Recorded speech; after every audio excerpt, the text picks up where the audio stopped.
This is a long-term journey. Nothing outdoes the work.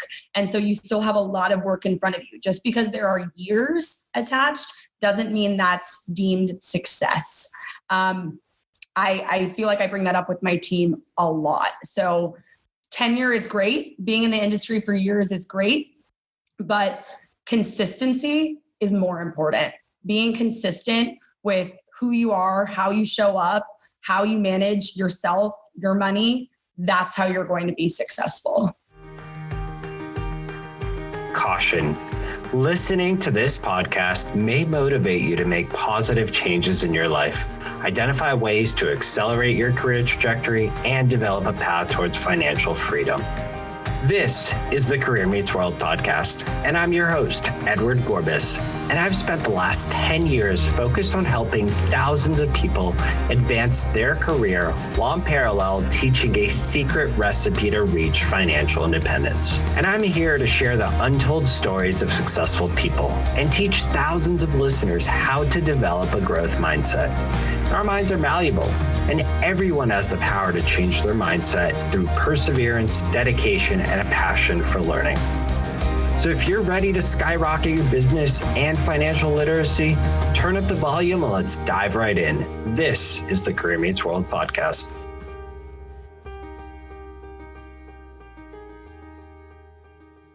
Welcome back, podcast family. With us today, we have an incredible guest, and her name is Alexandra Trakas.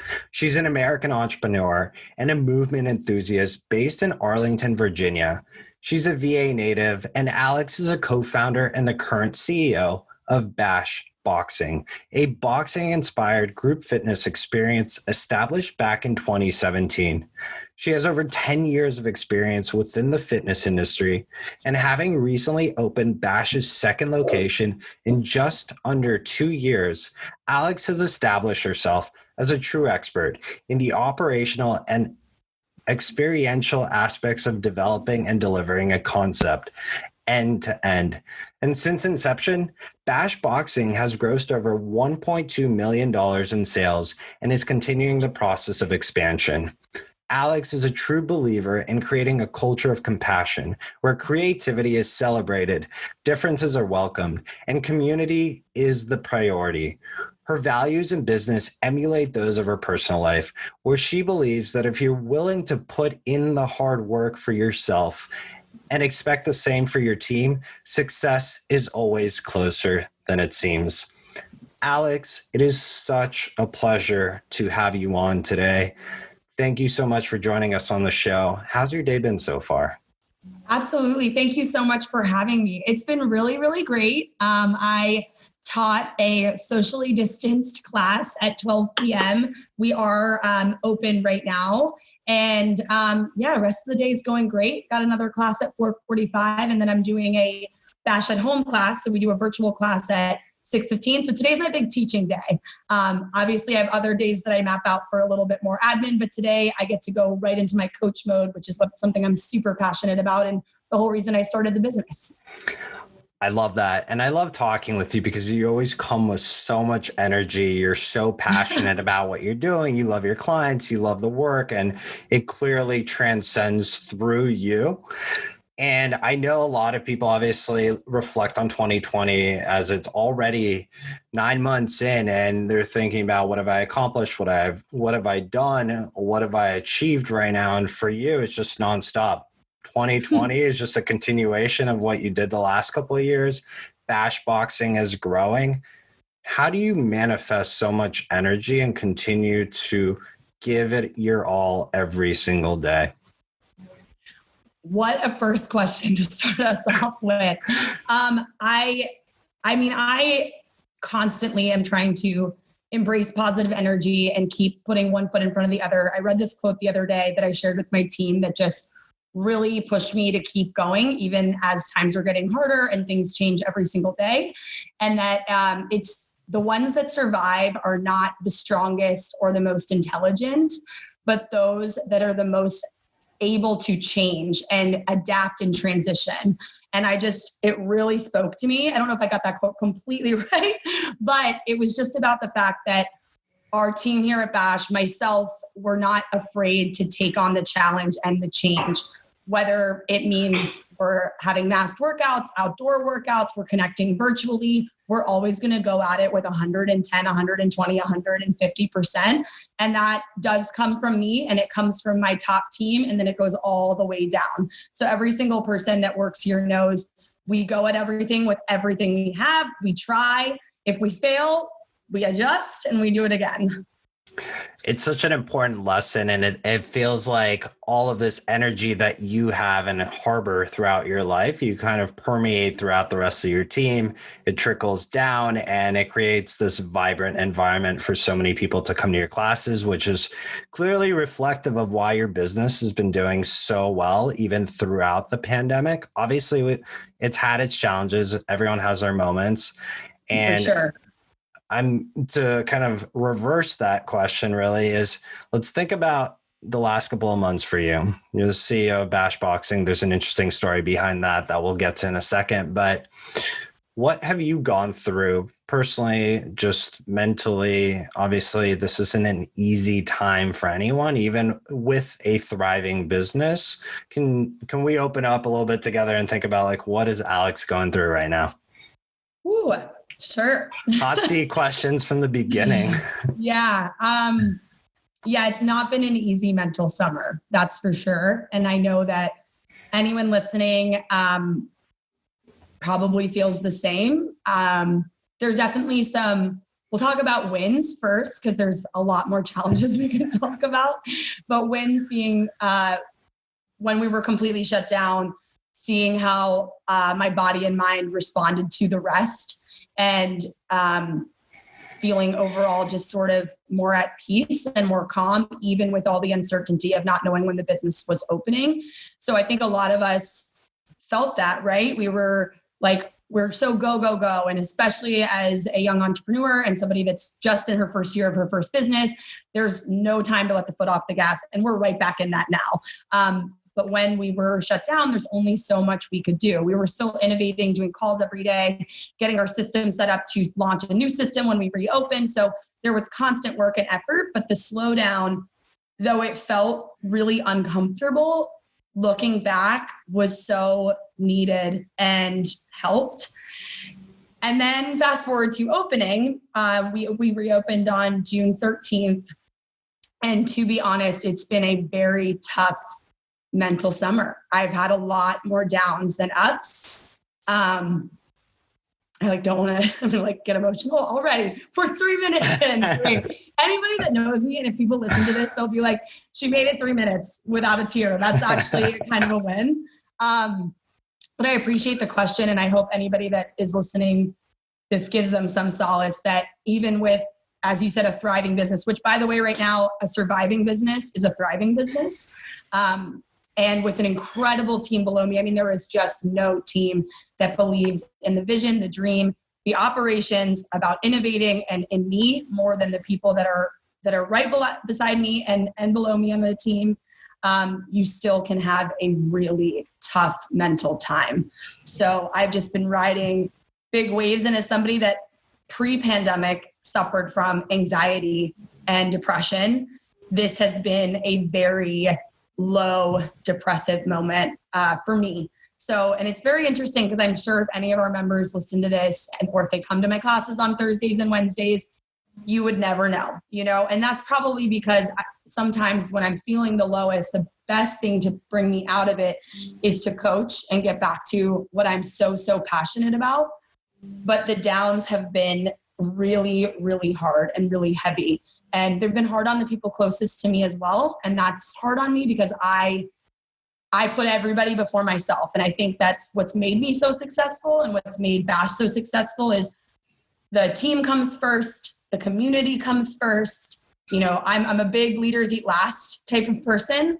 I'm learning that we gotta, and we'll get to that, I'm sure, that we gotta give a little bit more back to ourselves. Otherwise we ride the waves a little bit too much rather than just being able to have a little bit more stability. But it's been a really challenging time for sure. I appreciate you opening up, and I know it's not easy, and obviously a lot of people perceive any level of a CEO or anyone in leadership to have everything figured out. We don't. We're human and we go through the process, the roller coaster that everyone else is on. I think the fundamental difference ultimately ends up being with the fact that one, you are a true professional. You show up for your team, you show up for your clients, and you're there and you're on, you know how to turn on that switch.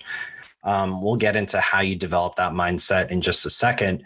But I do want to commend you through just going through that process, going through the feels. We're human and it's not easy. And a lot of my audience obviously is the corporate professionals, the young entrepreneurs, and I'm sure you get a mixture of those individuals come through your classes as well. And everyone's going through something different. And I think it's important to remember that when you step outside, when you go out into the world, and even when you jump on a call with somebody for 30, 40 minutes, you remind yourself that everyone has a different 23 and a half hours in that day. And we have to show up with compassion and understanding that whatever they might be going through isn't easy. And we can always be a better human being to the person across from us. So you continuously show that through your business and what you've done. And I understand the last couple of months haven't been easy, but I know that a lot of what you have done throughout your life is the culprit through why you've been able to really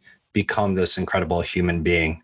So again, as I always like to do, like, let's rewind the clock and think about your early days and like, what did Alex really think she wanted to be later in life, right? Like every kid loves that question. What am I going to be when I grow up? So yeah, what was that like for you?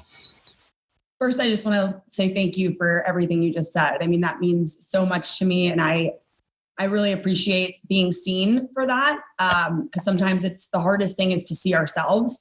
And again, I can preach that to everybody else, but taking it on myself and seeing myself as someone that gives back to her community and to her team, it feels good to be seen. So thank you for that. Early life, what did I want to be? Britney Spears. Right? I mean, I grew up in the 90s and I'm a girl. I dyed my hair blonde by the time I was like, 17 when I finally was able to. In all seriousness, I mean, I danced my whole life. I went to college for dance and performance. So I always wanted to be a performer. I have some elements of that obviously within my business. So that was the dream, is to name and lights performance. Awesome. So that was the personal dream. And I'm going to ask maybe kind of like a more personal question here, which is, did you ever find yourself having parents that pushed you to go in a direction, or did you have the free flow parents that said, Alex, go and conquer the world and do what you want? I had and have amazing parents. They definitely were more on the free flowing side of not only you can go do what you want, but you will do what you want. They were one of those people, they were and they are those people that just remind you that nothing matters more than believing in yourself and go for what you want. However, when dancer was on the table, my mother, I'll never forget this moment driving in the car. She was like, oh, you want to be a dancer, Alex? That's great. You're going to live in a shack. You're not going to be able to feed yourself, and that's going to be your life. And I remember being like 9 years old, like, what? That's not exactly inspiring. But what she was saying is there's a lifestyle attached to performance that is really hard, and there is no consistency in it. And as much as she loved my dancing career. I mean, if I was still dancing, I think she'd be even happier than owning 2 studios. No, that's not true, but kind of. She was also I had parents that were very real with us. They were as much as they were like, go conquer the world, go after your dreams. They were also like, you're going to work every single summer that you're not in school. And you're also going to work sometimes when you're in school if you're not striving to be on a varsity sport. They were very, very real with us. And obviously I had the opportunity to do those things. So I'm so grateful. I've talked about more recently how grateful I am for my upbringing than anything else. I think it is something that sets me apart. I think there's also some things in there that have pushed me as far to go for what I want. I, again, appreciate you sharing that because one, it's not easy to always open up, let alone on a podcast, let alone to random listeners who will obviously be fully intrigued and in love with the story, because it goes to show it doesn't matter what you want to be when you grow up, and people have different levels of support systems. Not everyone is fortunate to have parents that might be together, let alone supportive. And I think every parent to some extent, whether you grew up in America, whether you're an immigrant like myself, you'll have parents that obviously want to protect you. That is their fundamental job. So Yeah. they're not always going to say, go take any route in the world. Obviously, there's going to be a little bit of resistance there, but it's so important to go through that process and understand why they care about you and go through that self-inquiry process to really dig deep and understand our upbringing, because it shapes all of our thoughts later down the road. If you want to change your mind, you can't change your past. But surfacing a lot of those sometimes painful thoughts is really important. And this isn't a therapy call. So let's dive into our parents real quick. Let's go super deep. So again, it's so important to think about our past if we want to really project the best version of ourselves in the future. And as you kind of went through this dream of going into dance, you, I believe, joined a bar studio as well. And then from there, kind of bash boxing came into the mix. So can you help us understand and visualize what that experience was like for you? You started to be an instructor, and then get us right to the point where the vision of bash boxing came into play. Okay. I'm like deciding if I want to give you the whole story or I can do it kind of quickly. I've told it a few times. But I started working out after I graduated college, and all I did in college, besides the few academics I had to take to get by, was dance and work on becoming a possible professional dancer. So working out and being physically fit and going to the gym wasn't innately in me. I don't think it is in anybody. I think it starts with sports, or it starts with dance, or it starts with movement if you're in it. And then you have to find your own way. And by the way, I still say that to this day, that it is super important that you find your own journey with fitness and movement. So even at Bash, when someone comes to me and they say, I think I'm going to try something else, or they say, I'm not really sure I want to make the commitment right now. After a few sales talks back and forth, I ultimately say this has to be the right journey for you. And we hope that we're part of that, because I really think you're going to love it. But if not, I wish you to find the best one that is for you. So I still feel that way completely. And mine has changed various times. I will be committed to Bash forever, because I just love what it does for me. This is as a consumer, for my body, for my mental space. I love boxing so much. But okay, let's go back. So I moved up to New York, actually, when I was 23 years old. So I spent a year at home after college, and I mainly spent that year here because about a week and a half to 2 weeks after I graduated college, my father passed away. So I spent a year here in Fairfax and Oakton with my family, kind of just figuring out what life was without the most vibrant part of our family. And then I moved up to New York. I had this opportunity to move up there. I never thought I would go up to New York. I always thought I would move out to Los Angeles or somewhere West Coast. And everybody that met me said you'd be a great West Coast girl. But I did it nonetheless. And I think initially I told myself I went up there to dance and to audition. And I went to a few auditions. I could probably count them on like one hand. But I just experienced life. And that's when I started taking the bar method and putting a little bit more structure back into fitness and dance and bringing it full circle. Now, the thing about New York is, and I don't have to tell you this, you got to really want it up there, whether it's putting your name in lights or starting your own business. And honestly, you got to know somebody. You got to get in the door, which is exactly what happened with me and Bash. So I moved back home and I started to work for the bar method again, and got in the ground level in 2012. And I took the job that was front desk from 5 a.m. to 9 a.m. 4 days a week. So, I mean, I was making like $14 an hour, maybe less, 4 days a week, but I wanted it so bad. I wanted to work for that company. I wanted to learn the business, the industry. And about 2 months into being there, I was like, I want to own my own studio. So I was 24 and I knew what I wanted. And I know that not everybody has that luxury either. You know, not everybody knows right away that this is what they want. But from the moment that I decided that that is what I wanted, that I wanted to be a business owner and I wanted it to be mine, I haven't really let up since. So I worked for the Bar Method, and then I moved into working for a company called Orange Theory, which I'm sure more people know that company than the first. And I legitimately took that job to learn the business and start my own. I think I told my boss in my interview that that's what I was going to do. I think that he probably thought it wouldn't happen in 18 months. Otherwise, I'm not sure if he was going to hire me, but I wanted to learn absolutely everything there was from start to finish of what does it take to open a brick and mortar? What do you need to go through? Who do you need? What do you need? All of those things. So I was completely obsessed. It's another quote I love. It's from Barbara Corcoran. It was on Shark Tank. And she's talking to an entrepreneur that says he's got this thing, but he's also got this thing going on and this thing. And she stopped him and she's like, I've never met an entrepreneur that wasn't completely obsessed with their product and their end goal and their vision that was successful. So if you're not obsessed, you're not going to be successful. Preach.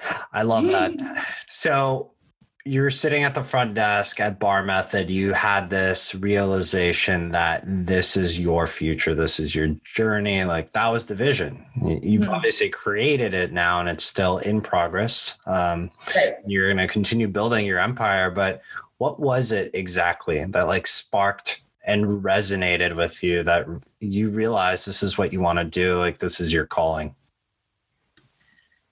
I was really passionate about wanting to create a community, one that didn't feel elitist or made you feel bad about maybe going to another workout or talking about another workout in the lobby. One that celebrated you no matter who you are, what you do outside these walls, in these walls, whatever. That's what sparked it. It was some things that I loved about my first jobs and some things that I saw that could use serious improvement. And I wanted to create that improvement and create that safe space for people that when they walk in, you can either like leave whatever's going on at the door, or what I always say is like, bring it in, bring that shit in. Sorry. And like, let's work through it in here. And I felt that at times, even studios where it should feel comfortable, there was an uncomfortable feeling. And I wanted to strip that out. And so I'm very passionate about creating community. And I think that that's what's made Bash ultimately the most successful is we have not clients or members, we have raving fans. So again, community is just such an important thing in today's world, now more than ever, that we need to connect with folks and be empathetic and compassionate through that process. And obviously the medium is the form of exercise that you've created. But I do appreciate the fact that you've cultivated a community that is open and aware of the fact that there are so many other programs that don't necessarily resonate with that message, right? It's very exclusive and you have to be a part of it. You're either with us or you're against us. And I think you're kind of open to bringing in people from all parts of life. And that's really the beauty of what you've built thus far. And I know that you mentioned that movement and exercise is just so important to you. And I'm going to continuously preach that it's so important to incorporate into any aspect of your life throughout the day, because as human beings, we can't sit and be stagnant all the time. I'm guilty of this as a former corporate professional who would oftentimes sit for 8 hours a day up until like sit-stand desks were invented. And I now invested in one at home. But what is it that you communicate and let people know that are in that corporate setting of like, what can Bash provide for them? So much, especially for people in that space. I think actually as fitness professionals, we forget how fortunate we are that we're moving all day, that we have the ability to stand in the back, prepare for class, walk to the front desk, go get a coffee, come back, do our playlist, get up, move. We're constantly moving. And I mean, there's a lot of challenges that come with that as well. There's no consistent salary. If you don't fill your class, you don't make your money. So while there's challenges, what we forget as fitness professionals is that we are constantly in motion. And most people spend 75 to 80 to 90% of their day sitting. So Bash Boxing fundamentally is a functional fitness program. It is literally built to help you move functionally through your life. It's not just built to exhaust you and expend all the energy you have and get a good sweat. You will get that here, but it is a functional based workout. When are you opening up a studio in the Bay Area? It just resonates a lot with how I look at exercise and movement and group classes, and the inclusivity of your community is awesome. And I'm just curious, what would be your recommendation for people who A, might not be able to afford group classes right now, or B, are looking for ways to exercise at home? Well, I'm going to sound like a total sales pitch here. We have Bash at Home, and it is less expensive than your in-studio package. So we have ways to move you at home as well. If that's not an option for you either, there are so many incredible apps, and like Peloton did their 90-day free during the first shutdown. I did that. I did yoga, which I never do because I don't really love it, but I wanted to move differently and bring some healing back into my life. There's also this incredible app called Lofty. It's more of a breath work and meditation device, but also free to get you moving a little bit and just get you like pushing out some energy through your body. Sometimes it doesn't have to be, and I'm the worst advocate for, or not worst advocate, but worst example of this. It doesn't have to be the most powerfully exerted workout for you to feel successful and for you to feel that release that you need. You just need to get up and move your body. And I know during shutdown, the days that I got up at 7 and moved my body versus the days that I didn't were completely different mentally, spiritually, emotionally for me. Absolutely. I think just getting that energy flowing through our body, getting all those neurotransmitters working and operating at optimal level, that's how we're going to see success throughout the day. That's how we're going to be able to be at our best performance and peak performance every single day. So I'm curious, if somebody is interested in Bash Boxing and wants to download the app, tell us a little bit more about that so they can get started. So you can go to our website. It's very simple, www.bash-boxing.com. You can see on there in our purchase buy page, on the Ballston page, you will see a Bash at Home credit. You can do either a package or our online membership. We also have on our Instagram, which is just at BASH. We got that handle back in 2017 at Bash. You can find in our IG Live, there's a ton of free workouts. We did 90 workouts. So one workout every single day of shutdown. And I think 2/3 of them are on our Instagram. And then there's also a few on our YouTube as well.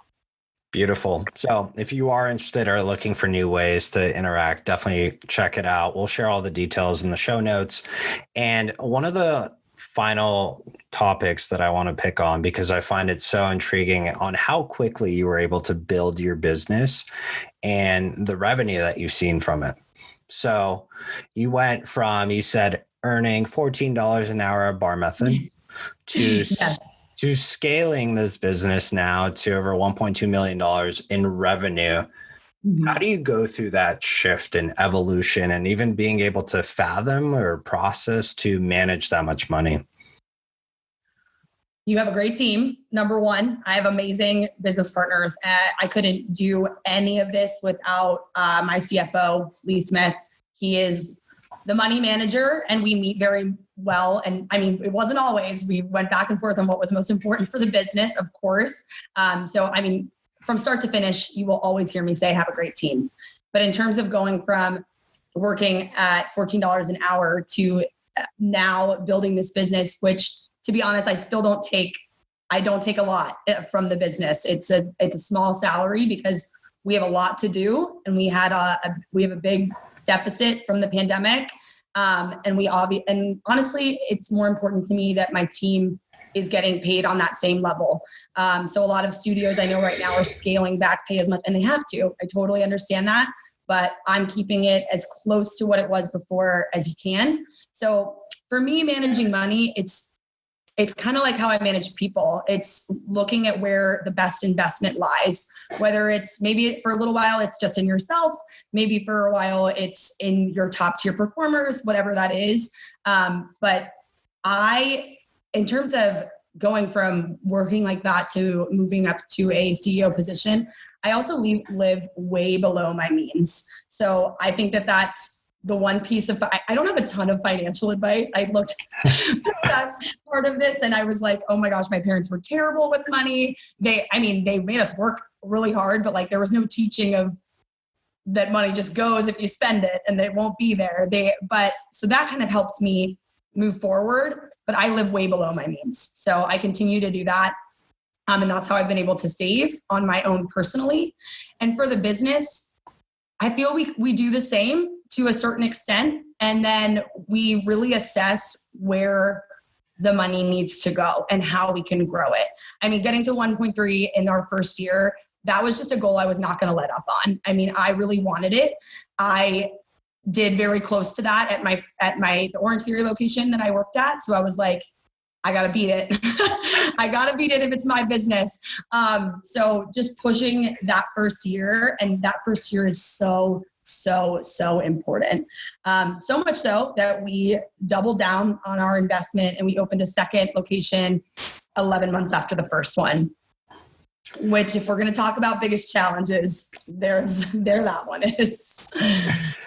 That's so inspiring, though. And you hit on something that's really, really important to acknowledge and understand when you are starting anything, a project, a pursuit for a new job, a new business. Goal setting is critical.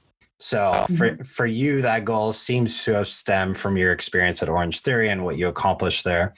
But you set that with your partners and you achieved it. It's not easy. And you went through that process. I do want to kind of look back at what you talked about where your parents maybe didn't necessarily give you all the clear directions or the blueprint to manage money the right way. So how do you personally get away from the shiny object syndrome, especially on social media, from wanting to overconsume and take those hard-earned dollars and really invest back into yourself and the business? I mean, it's really hard, right? I think that I've talked to about 4 different people this week that we all have decided to take a step back from social media for maybe 2 weeks to a month, because it's very difficult to not look, see, want, and then just act at it with dollars instead of maybe a more, I don't know, mental, emotional investment. And it also is hard when you get to, like I'm in like year 4 and you're not seeing increase in personal wealth at all, and to not find resentment. You have to keep putting back into the fact that this has been a long-term goal. This is a long-term journey. Nothing outdoes the work. And so you still have a lot of work in front of you. Just because there are years attached doesn't mean that's deemed success. I feel like I bring that up with my team a lot. So tenure is great. Being in the industry for years is great, but consistency is more important.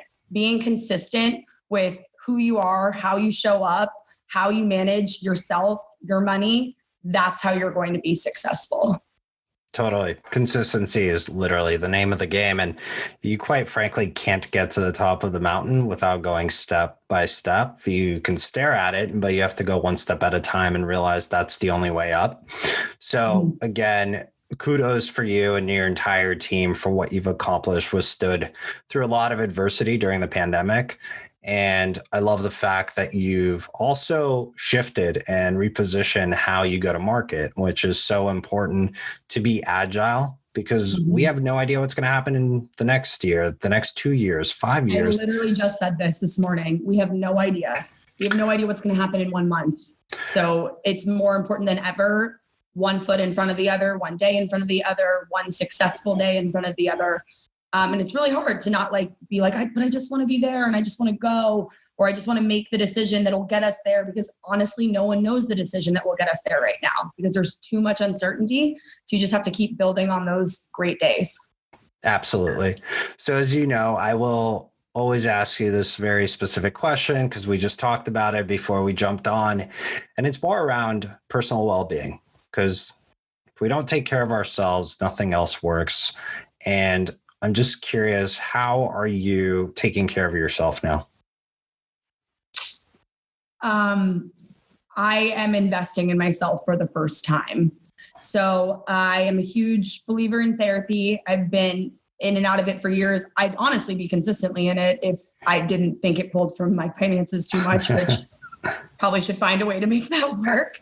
But I'm a big proponent and advocate for that. It's really important that you have I think if you can, a sounding board that is unbiased and that doesn't maybe see everything, that they're just unbiased. I think that's important.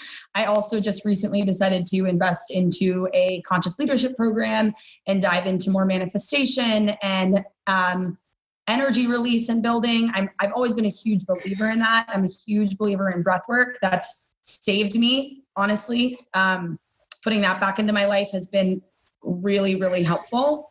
And then surrounding yourself with people that cheer you on. So, I am in a relationship right now, and my boyfriend is also part of our team, which obviously has its challenges, but he cheers me on and supports me and is in my corner. As we say at Bash, we're in your corner. And that's really important, to identify those people. And I am so blessed to have quite a few of them.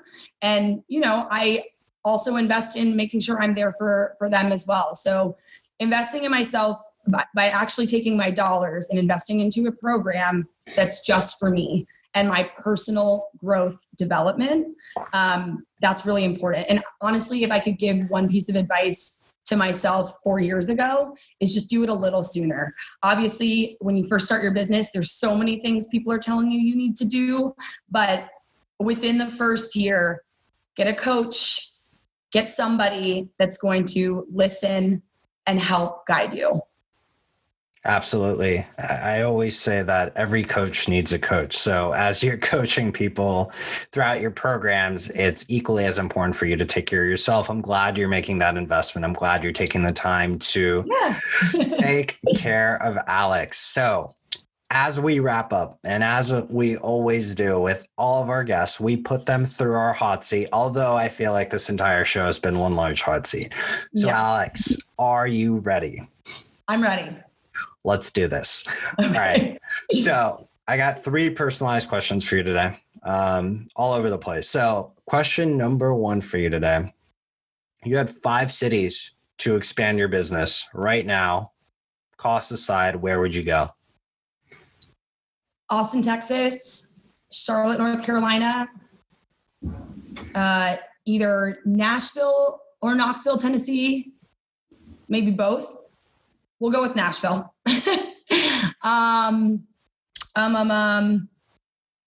Right outside the Chicago area. And then maybe New Jersey that borderlines New York, so Hoboken.